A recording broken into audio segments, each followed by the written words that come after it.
Hi guys, welcome to Sizzling Tea. तो जैसा आप सबको पता ही होगा, शोएब ने पोस्ट डाली थी कि दीपिका की सर्जरी हो गई है and it lasted for 14 hours और अभी वो आईसीयू में है। सर्जरी ठीक हो गई है एंड आईसीयू में शी इज रिकवरिंग। ये बहुत अच्छी बात है। और कई लोग कह रहे हैं कि 14 आवर्स, तो एक्चुअली इतना ज़्यादा टाइम लग जाता है क्योंकि they count surgery like from the moment you are going into the operation theatre and the moment you are coming out of the operation theatre, तो वो ओवरऑल टाइम सर्जरी का ही मानते हैं। और सर्जरी में ना, इतनी लंबी सर्जरी में ब्रेक्स भी आते हैं।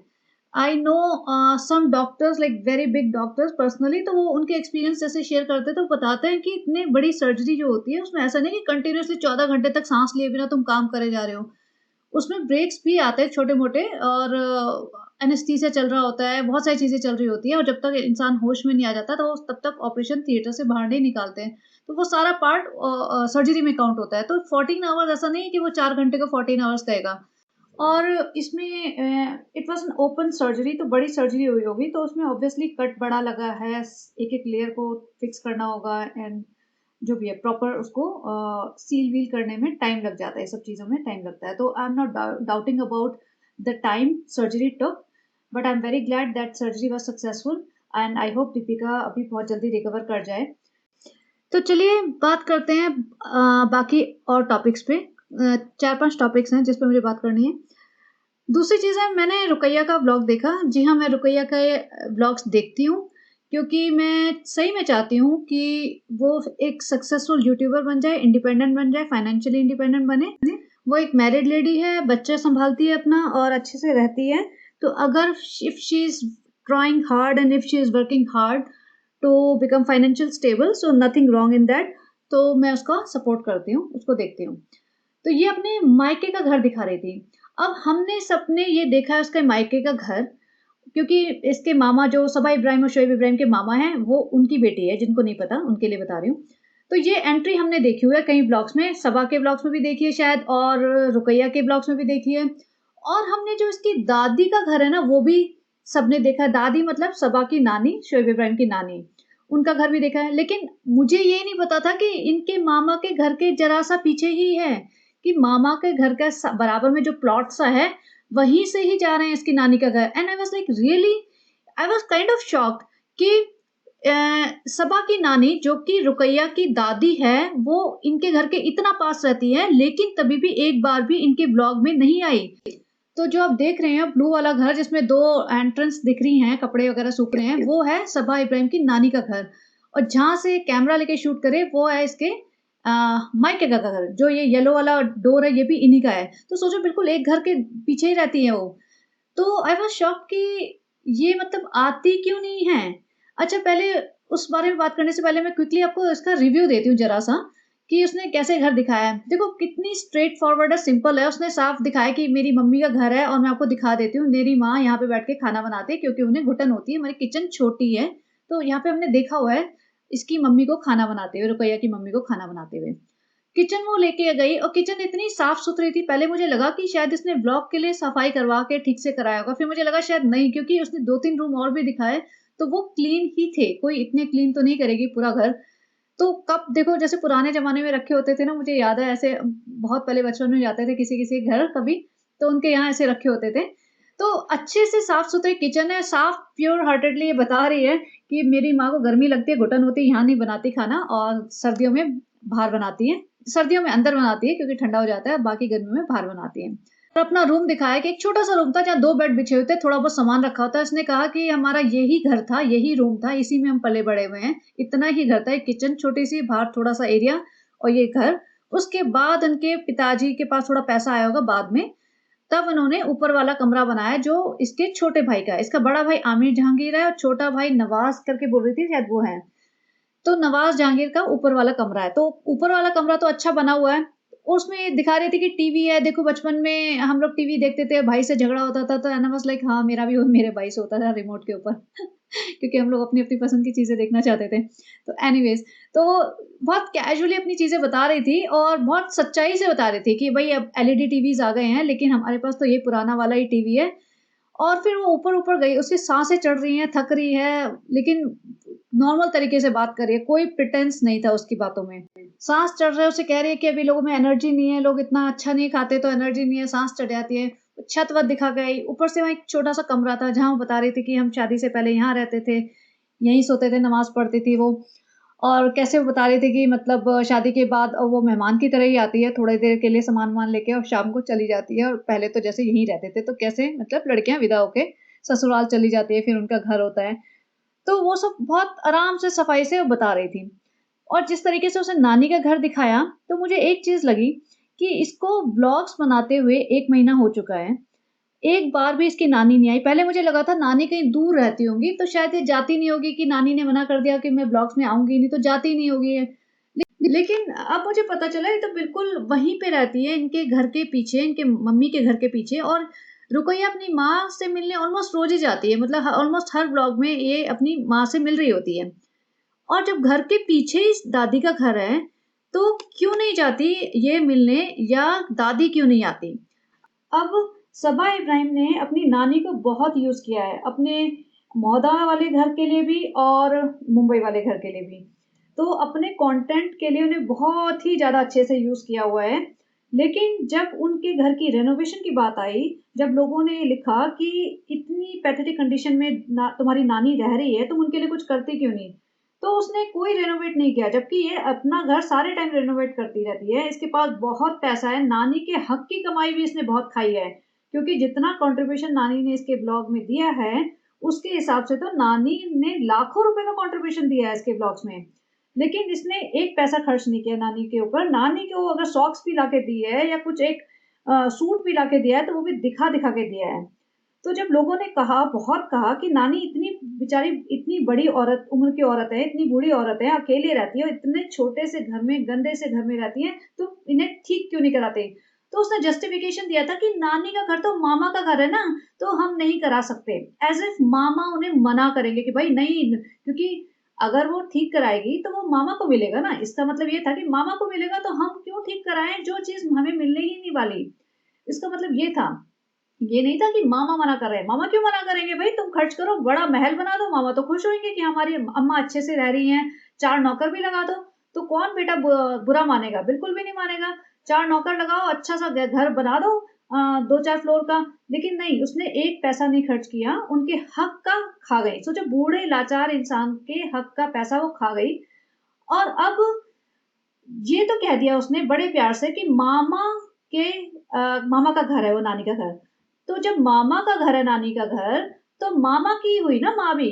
जब मामा की माँ हुई, तो फिर रुकैया की तो दादी है, तो दादी पे तो रुकैया का ज़्यादा हक बनता है। सबा इब्राहिम से ज़्यादा हक तो रुकैया का बनता है, क्योंकि रुकैया मोहदा में रहती है। रुकैया के पिताजी उनके मम्मी के घर के बिल्कुल पास रहते हैं, सटा हुआ घर है ऑलमोस्ट। और वो आते-जाते भी रहते होंगे, देखते भी होंगे, थोड़ा बहुत ध्यान तो रखते ही होंगे। और रुकैया वहाँ रहती है, रुकैया रोज़ अपनी माँ से मिलने जा रही है, तो रुकैया का तो ज़्यादा हक है। सबा इब्राहिम तो मौदा में रह भी नहीं रही, ना अपनी माँ के अपनी नानी के लिए कुछ कर रही है, तो सबा इब्राहिम का क्या हक बनता है कि ये अपनी नानी को रोकने के लिए कि रुकैया के ब्लॉग में मत आना, क्योंकि ये सबा इब्राहिम ने रोका है, नानी को कोई बड़ी नहीं है। नानी का दिमाग इतना नहीं चलता है, नानी को क्या फ़र्क पड़ता है कि उनको कोई शूट करे या ना करे। ये सबा इब्राहिम ने मना किया है, इब्राहिम फैमिली ने उन्हें मना किया है, मोस्ट लाइकली सबा इब्राहिम ने मना किया है कि उनके ब्लॉग में मत आना, और यही लालच दिया होगा कि नहीं तो हम तुम्हें मुंबई नहीं बुलाएँगे और हम तुम्हें कोई सामान नहीं देंगे। क्योंकि यही तो इस एक बेनिफिट है नानी जी को सबा से। और क्या कर रही है वो? कुछ भी नहीं कर रही है उनके लिए। तो नानी बेचारी इस एज में जो बिल्कुल लाचार है, बूढ़ी है, कोई उनको देखने नहीं वाला, सँभालने नहीं वाला, अकेली रहती हैं, तो उन्हें ये थोड़ा-सा होगा लालच कि चलो भाई मुंबई चले जाते हैं, थोड़ा आराम से रह लेंगे, थोड़े कुछ कपड़े-वपड़े आराम से मिल जाएँगे, थोड़े दिन आराम से गुज़र जाएँगे। तो वो उस लालच के चक्कर में वो रुकैया के ब्लॉग में आने से मना कर रही हैं। और इस चीज़ को क्या एक्सप्लॉइटेशन नहीं कहते, इसे गरीबी का एक्सप्लॉइटेशन कहते हैं, क्योंकि नानी अभी गरीब है, लाचार हैं, एज्ड हैं, और उनको भी एक्सप्लॉइट किया जा रहा है। किस चीज़ के लिए? 2-4 सूट देने के लिए, मतलब 2-4 महीने अपने घर में रखने के लिए, जहाँ पे उनको एक प्रॉपर बेड तक नहीं दिया जाता। लिविंग रूम में एक चटाई बिछा दी जाती है, जहाँ रात के 1-1 2-2 बजे तक ड्रामा चलता रहता है, क्योंकि ब्लॉग बन रहा होता है। वहाँ कोई सो रहा है, बीमार है, उसकी कोई परवाह नहीं हो रही है। और वहाँ पे किसी को मतलब खाना-पीना बन रहा है, कब बन रहा है, क्या है, कोई मतलब नहीं है। लेकिन नानी जी अब रुकैया के ब्लॉग में नहीं आ सकती हैं। सोचो, इतना ज़्यादा एक्सप्लॉइटेशन कर रही है ये औरत, वहाँ बैठ के कंट्रोल कर रही है चीज़ें कि मोहदा में कोई भी जो मेरे ब्लॉग में आया है, वो रुकैया के ब्लॉग में ना आए। तो इसका मतलब साफ ये है कि वो रुकैया से जेलस है, जबकि रुकैया का लेवल और सबा इब्राहिम का लेवल करियर वाइज बहुत ऊपर नीचे है। रुकैया ने जस्ट अभी स्टार्ट किया है, तभी भी उससे इतनी जलन है। सोचो कि अपने रिश्तेदारों को, जो कि रुकैया के भी रिश्तेदार हैं, रुकैया के उन पे ज्यादा हक बनता है, उनको मना किया जा रहा है। और किसी ने मुझे बताया कि महर को भी इसीलिए बुलाया गया है ताकि महर रुकैया के ब्लॉग्स में ना आ सके। तो एंड आई वाज लाइक हो सकता है, लेकिन महर कितने दिन रहेगी मुंबई? स्कूल तो शुरू हो ही जाएंगे, 1 महीना ज्यादा ज्यादा, 1.5 महीना, मतलब स्कूल कब से ओपन हो जाते हैं? जुलाई अगस्त, जुलाई से शुरू हो जाते हैं, राइट? तो 1 महीने बाद तो उसे जाना ही पड़ेगा, तब क्या कर लेगी वो? और तब तक रुकैया का ब्लॉग थोड़ा और अच्छे चल जाएंगे। अभी इसने 13,000 सब्सक्राइबर्स ले ले हैं, अगले महीने तो 25,000 हो जाएंगे। तो इसका ब्लॉग्स तो चलेंगे और चलते रहने चाहिए। Rukaiya, if you are listening to me, हिम्मत मत हारना, बिल्कुल भी मत हारना। अगर तुम्हारे व्यूज थोड़े बहुत डाउन भी होने लगे ना, तो आगे बढ़ते रहना, घबराना नहीं। और अपने ना थंबनेल बहुत क्लियर रखा करो। तुम वो देखो, वो ब्लॉग्स जिसमें तुम्हारे ज्यादा व्यूज आए हैं, उसमें थंबनेल तुम्हारा क्लियर है। तुम्हारे यहाँ, तुम्हारे पास ना थंबनेल क्या करते हो तुम, व्हाइट कलर से लिख दिया जैसे, तो पढ़ने में नहीं आ रहा है। एकदम क्लियर थंबनेल, क्रिस्प थंबनेल बनाओ ताकि वो क्लैरिटी मिले। और ब्लॉग तुम जब शूट करती हो ना, तो थोड़ा पीछे से शूट करो। जैसे आज के ब्लॉग में तुम घर का टूर दे रहे हो, तो तुम दिख रहे हो पूरे टाइम। अरे पीछे से बच्चे को बिल्कुल किनारे पे खड़ा करो, दूर खड़ा करो अपनी बेटी को, अगर वो शूट करिए, ताकि डिस्टेंस दिखे। रूम दिखा रहे हो तो पूरा रूम दिखना चाहिए। सीढ़ियों पे चढ़ते हुए दिखा रहे हो तो सीढ़ियों पे चढ़ते हुए दिखनी चाहिए, नहीं कि तुम्हारा सूट ही सूट दिखता जा रहा है। तो डिस्टेंस मेंटेन करके रखो कैमरे के बीच में और तुम्हारे बीच में, उससे सही शूटिंग आएगी। और स्टेबल हाथ रखना। तो बाकी अभी तुम सीख रहे हो, आगे बढ़ रहे हो, बढ़ोगे आगे, बहुत अच्छा है। और दिखाओ इनको कि ये मोहदा का जहान पे जो इसने लोगों को एक्सप्लॉइट करके, गरीबी का मजाक बना के अपना करियर बनाया है ना, वो जैसे कहते हैं ना, किसी का बुरा करके इंसान आगे, बहुत ज्यादा आगे नहीं जा सकता। ये तो चली गई है, लेकिन फिर भी इसका भी डाउनफॉल होगा। तो तुम अपने जो ब्लॉग्स बनाते हो अच्छे से बनाओ और आगे बढ़ो। और जैसे मैंने कहा, और मैं तुम्हारे ब्लॉग पे कमेंट भी किया है कि नेक्स्ट अगर तुम बनाना चाहो तो हेयर केयर पे बना दो। तुम्हारे बाल बहुत अच्छे हैं, तुम्हारी हंसी बहुत अच्छी है, हंसते हुए अच्छी लगती हो। और अच्छे से शूट करो, और जो भी कर रहे हो डेली का एक्टिविटीज वो दिखाओ। अब रुकैया ने अपनी माँ को दिखाया, माँ को बोल रही थी कि मैंने आपको घर का होम टूर दिया है, तो बोल रही है अरे टूटा फूटा घर है। एंड आई वाज लाइक अरे अच्छा तो है, जो भी है ठीक है। आंटी जी जो है ना, रुकैया की मॉम, देखो कितनी मतलब अपनी एज के हिसाब से फिट लगती हैं, क्योंकि वो ऊपर नीचे चढ़ती होंगी, घर के काम करती होंगी, और नीचे बैठ के कुकिंग वगैरह कर रही है, तो 10 बार उठना बैठना हो जाता होगा। तो मतलब एकदम फिट है, कोई वो मोटापा चढ़ा हुआ नहीं है उनके ऊपर बिल्कुल भी। और बिल्कुल सिंपल है और व्लॉग्स में आ जाती हैं। तो ये होता है बेटी से प्यार। ये नहीं कि माता जी की तरह लिपस्टिक लगा के और नया सूट पहन के, चाहे घर में कोई बीमार पड़ा है, चाहे हॉस्पिटल में सर्जरी करवा रहा है, माता जी का शर्माना, आंखों पे हाथ डाल के 4 बार गर्दन घुमाना, वो सब नौटंकी नहीं है। जो प्योर हार्टेडली एकदम स्ट्रेट फॉरवर्ड जो बात कर रही है कि भाई ऐसा है घर, तो ऐसे ही है, ऐसे दिखा दिया, तो वो बहुत सिंप्लिसिटी ना बहुत अच्छी लगती है।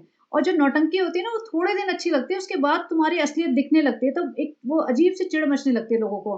फिर लोगों को लगता है कि ये तो नाटक है, नकलीपन है। और जो सच्चाई होती है ना, वो जैसे कहते हैं सच्चा इंसान बहुत आगे तक जाता है। जैसे उसकी स्पीड भले थोड़ी होगी, लेकिन वो आगे तक जाएगा, और उसे कभी घबराहट नहीं होगी, उसे कभी वो नहीं होगा कि एंग्जाइटी कि मैंने गलत कर रहा हूँ, मैं कुछ गलत कर रहा हूँ। जैसे सबा इब्राहिम को क्यों घबराहट होती है? उसे पता है ना उसने कितनी गलतियां कर रखी है, कितने झूठ बोल रखे हैं, क्या कर रही है वो। उसे लगता है कि मेरे हाथ से सब चला ना जाए, उसको इसलिए घबराहट होती है, इसलिए उसको 4 दिन ब्लॉग नहीं आया तो उसको परेशानी हो जाती है। और दूसरी बात, सबा को जब बेटा हुआ तो इसने व्लॉग बनाया उसको कंग्रेचुलेट करने के लिए। उसने ये भी कहा कि मैंने फ़ोन किया था, लेकिन फिर आप लोग बोल रहे थे कि मैंने उसको बधाई नहीं दी, तो मैं व्लॉग के थ्रू बोल रही हूँ कि उसको बधाई हो। लेकिन क्या सबा ने एक बार भी बोला कि मेरी कज़न का, मेरी बहन का, वही बहन जिसको मैं अपने घर लेके आई थी, उसने अपना व्लॉगिंग करियर शुरू किया है, उसने यूट्यूब पे अपना चैनल बनाया है, आप उसको देखिए, आप मैं प्रमोट कर रही हूँ, आप उसको जाके उसका चैनल देखिए। एक बार भी कहा है? एक बार भी इसका नाम लिया है? नहीं लिया, और नहीं बोलेगी, क्योंकि वो नहीं चाहती कि उसकी फैमिली में से कोई भी आगे बढ़े। तो again this is called exploitation. अगर वो अपने परिवार के गरीब लोगों को एक्सप्लॉइट कर रही है ना, तो इसे ये चाहती है कि मेरा पूरा खानदान बेहद गरीब रहे और कोई भी आगे ना बढ़ पाए, ताकि हम उनको एक्सप्लॉइट करते रहें और हम उनसे ऊपर बड़े दिखते रहें। तो ये कितनी मक्कारी वाली बात है। और बातें ऐसी करते हैं, फ्रेंड्स फैमिली होती है, फ्रेंड्स प्यार बाँटना चाहिए, फ्रेंड्स अल्लाह से डरना चाहिए, फ्रेंड्स हमारे लिए दुआ करो, फ्रेंड्स ये, फ्रेंड्स वो। लेकिन खुद की मक्कारी आप देख सकते हैं यहाँ पे। अब दूसरी चीज़, यहाँ पे सबा इब्राहिम के जो लेटेस्ट व्लॉग उसने डाला है, जहाँ पे सुम्बुल आई थी, वहाँ पे लोगों ने बहुत सारे मिक्स्ड कमेंट्स डाले हैं। बहुत सारे लोगों ने कहा बहुत अच्छा किया, बहुत अच्छा है, बहुत मतलब तारीफ़ें हो रही है, मुबारकबाद हो रही है। और बहुत लोगों ने उसको ये भी कहा है कि तुम अपनी भाभी के सर्जरी का वेट नहीं कर सकती थी, इतनी तुम्हें जल्दी मची है, या तुम्हारी भाभी के साथ हॉस्पिटल में कोई नहीं है और यहाँ पे देखो तुमने पूरे मौदा मंडली इकट्ठी कर रखी है और किस तरह से मतलब पूरी फैमिली लालची है और कोई भी किसी भी लेडी को या किसी भी सास को, जो सारी सासें ही तो बैठी हैं, किसी भी लेडी को दीपिका की कोई पड़ी नहीं है, वो हॉस्पिटल में अकेले स्ट्रगल करे, ये सब बहुत लिखा है लोगों ने। तो आज एक कमेंट आया था जिसमें लिखा था कि सबा इग्नोर योर हेटर्स, अपनी खुशी में खुश रहो, हमको पता है तुम अपनी भाभी से, भाई भाभी से कितना प्यार करते हो, अपने ऊपर ध्यान दो, अब जो सबसे ज़रूरी है। अगर अब स्ट्रेस लोगी तो बाद में सारी उम्र तुम्हारा सर दुखेगा और हेल्थ इश्यूज़ होंगे, तो don't take stress and all. तो भाभी ठीक हो जाएँगी, ये सब लिखा है, तो उसने उसको लाइक किया है। तो बेसिकली वो ऐसी चीज़ को लाइक करी कि हाँ भैया, भाभी तो अपने आप ठीक हो जाएँगी, चिंता ना करो, तुम अपना ध्यान रखो, तुम्हारी खुशी है और भाई-भाभी से तुम बहुत प्यार करते हो। तो मतलब इसका मतलब क्या है? इसका मतलब ये है कि वो इस चीज़ को एक्नॉलेज कर भी नहीं रही है, इस चीज़ को एक्सेप्ट कर ही नहीं रही है कि वो कहीं भी गलत है। वो साफ ये दिखा रही है कि हाँ, मैं खुश हूँ, बहुत खुश हूँ, हमें किसी की नहीं पड़ी, भाभी अपने आप होती रहेंगी ठीक, हमारी खुशी बहुत बड़ी है और हम तो सेलिब्रेट करेंगे। और नीचे भी किसी ने कमेंट भी लिखा है, लेकिन उसको कमेंट को पढ़ा भी नहीं होगा शायद, क्योंकि इतने कमेंट्स आते हैं, उसको कहाँ फुर्सत होगी। तो ये कमेंट आप खुद ही पढ़ लेना, मैं क्या बोलूँ। लेकिन कइयों ने तो कुछ भी लिखा कि अगर तुम्हारी फैमिली में, सबा की फैमिली में, सबा की साइड से कोई उसको ये प्रॉब्लम होती तो ये सेलिब्रेशन होते। किसी ने पता नहीं क्या-क्या लिख रखा है। और जहाँ पे देखा जाए तो सबा का जो व्लॉग था, पहले वाला जिसमें बेबी डिलीवर हुआ था और सेकंड वाला जिसमें सुम्बुल आई थी, जिसमें उन्होंने बेबी का फेस हाइड किया था और जो मैंने रिवील कर दिया है। जिसने नहीं देखा मेरा पॉडकास्ट देख लेना, वो वाला जिसमें मैंने बच्चे की फ़ोटो दिखाई है। तो उसमें देखो उन दोनों व्लॉग्स में केक कटा है, सारा मौदा मंडली हँस रही है, चहक रही है और सबको पता था कैंसर है, सबको पता था उस टाइम तक कि कैंसर है दीपिका को। लेकिन सारी औरतें हॉस्पिटल में भी खूब चहक रही हैं, माताजी दोनों व्लॉग्स में अवेलेबल थी, माताजी चहक रही थी, खुश थी और पूरी वो माला-वाला पड़ रही थी और वहाँ पे लड्डू बन रहे हैं, सेलिब्रेशन हुआ है, हॉस्पिटल में मिठाई बँटी है और यहाँ पे गुलाब जामुन और समोसे वगैरह खाए हैं जब सुम्बुल आई थी। तो बेसिकली इनकी फैमिली में किसी को भी देख के ऐसा लग नहीं रहा है कि किसी को भी थोड़ा भी स्ट्रेस है। अब जैसे दीपिका ने किसी सीरियल में मक्खी का रोल किया था, राइट? तो अब जैसे होता है ना, मक्खी का रोल किया था, तो अब ऐसा है कि इसे जैसे दूध में पड़ी मक्खी को निकाल के फेंक देते हैं ना, तो ऐसा ही अब इनके ससुराल वालों ने किया कि अब इन तुम्हारी ज़रूरत नहीं है, क्योंकि हम लोग सेल्फ इंडिपेंडेंट हो गए, हमारे घर में इतना पैसा आ रहा है कि अब हमें तुम्हारी जी हुजूरी करने की या तुम्हें इज़्ज़त देने की कोई ज़रूरत नहीं है। अब हम करेंगे जी हुजूरी अपने बेटे की और अपनी बेटी की, क्योंकि वो हमें चीज़ें प्रोवाइड कर रहे हैं। तो यहाँ पे अब ये बात हो चुकी है। अब कल ईद है और बच्चे की पहली ईद है, तो ऑब्वियसली इनके लिए बहुत बड़ी बात होगी। तो ये सेलिब्रेशन तो करेंगे ही करेंगे और इसका व्लॉग में ना दिखाया, ऐसा हो ही नहीं सकता। तो विदिन अ डे और 2 सबा का व्लॉग आ जाएगा, क्योंकि इसका अकीका भी हुआ होगा, क्योंकि ये बता रहा था मैं बकरे लेने जा रहा हूँ, फ्रांस में बकरे लेने जा रहा हूँ, जबकि बकरे लेने जाने का क्या मतलब है? तुम क्यों किसी बेगुनाह को मार रहे हो? तुम्हारे घर में खुशियाँ आई हैं, तुम्हारे घर में एक बच्चे ने जन्म लिया है, तुम किसी बेगुनाह को मार के, किसी बेगुनाह जानवर को मार के क्या हासिल करना चाहते हो? लेकिन अगर मैं कुछ बोलूँगी तो फिर बहुत लोग बोलेंगे अरे ये है, वो है, तो चलो जो भी है। अब लेकिन ये इसका एक अकीका का व्लॉग बन चुका होगा रेडी और एक ये इसका ईद का बनेगा। तो अभी व्लॉग तो धड़ाधड़ आएँगे और अब तो ये हो गया है कि एक-दूसरे के व्लॉग में एक-दूसरे के बारे में बातें भी नहीं करते, कि कोई अपडेट भी नहीं देते कि किसके लाइफ़ में क्या चल रहा है। तो सब इंडिपेंडेंट गेम चल रहा है यहाँ पे कि तुम अपनी दुनिया सँभालो और मैं अपना जहान सँभालती हूँ। तो ये तो थी इन लोगों की बातें, सबा इब्राहिम की और जनाब की बातें और दीपिका की बात। अब मैंने एक रील देखी थी जो मेरे एक सब्सक्राइबर ने मुझे भेजी, वो है अरमान मलिक की वाइफ़ की और पीछे अरमान मलिक का बेटा है। और इसमें है पायल मलिक जो कि अरमान मलिक की वाइफ़ है और ये वही अरमान मलिक है जिसकी 2 बीवियाँ हैं और पीछे बेटा है चिरायु मलिक। चिरायु मलिक के का खुद का इंस्टाग्राम है। तो इन्होंने अपनी फैमिली में 2-4 यूट्यूब चैनल खोल रखे हैं, 4-5 इंस्टाग्राम खोल रखे हैं और सारी की सारी फैमिली यूट्यूब पे और इंस्टा पे, सोशल मीडिया पे बेसिकली। तो यहाँ पे ये पायल मलिक एक्सरसाइज कर रही है और इनका जिम वगैरह है और यहाँ पीछे बेटा ऐसे पकड़ के खड़ा है और ये ऐसे पकड़ने आया नहीं है, पकड़ के खड़ा है और ये स्क्वाट्स कर रही है। अब ये स्क्वाट्स कर रही है, बच्चा भी पीछे पीछे बैठ रहा है और ये सब करने का मतलब क्या है? कुछ भी नहीं, ये सिर्फ सेंसेशनलाइज करने के लिए एक तरीका है ताकि ये सबको ऑड लगे, लोग देखें, इसके बारे में बातें हों, चीज वायरल हो जाए, हमें ज्यादा पैसा मिल जाए। तो अल्टीमेटली सारा गेम पैसे का है, इज्जत गई भाड़ में, बच्चे का फ्यूचर करियर, तुम्हारा फ्यूचर करियर, लोग तुम्हारे बारे में क्या कह रहे हैं, वो सबसे किसी को कोई लेना देना नहीं है। बस तुम्हें इंस्टेंट फेम चाहिए ताकि तुम्हें ज्यादा से ज्यादा पैसा कमाने को मिल जाए। और ऐसे में ये स्कूल का बच्चा है, इसके सोशल मीडिया अकाउंट पे इसके फ्रेंड्स भी होंगे, स्कूल के लोग भी होंगे, पब्लिक अकाउंट है तो लोग देख सकते हैं, पढ़ सकते हैं। तो क्या ये मजाक नहीं बन रहा होगा स्कूल में? और अपनी माँ के साथ ऐसा कौन करता है? मतलब वी आर इंडियंस, हम हिंदुस्तान में रहते हैं, ये सब तो हमारी सभ्यता के अगेंस्ट ही है। चलो उसको पायल को जिम में जाके जैसे मर्जी कपड़े पहन के अपने फोटोशूट्स करवाने हैं, वीडियोस बनवाने हैं, वो ठीक है, लेकिन अपनी माँ को पीछे से ऐसे पकड़ता बच्चा, और ये बहुत छोटा बच्चा नहीं है, ये ऑलमोस्ट 10-12 साल का होगा। तो इतना बड़ा बच्चा ये सब करेगा तो ठीक भी नहीं लगता। और जो इनको चाहिए था वो मिल गया, इनको चाहिए थी इंस्टेंट फेम और वायरल वीडियो, और हो गया।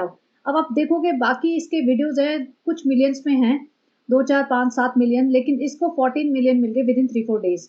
तो इससे ये इनको समझ आ जाएगा कि ओके इस टाइप के वीडियो वायरल होते हैं, तो हम इस टाइप के वीडियो बनाएंगे।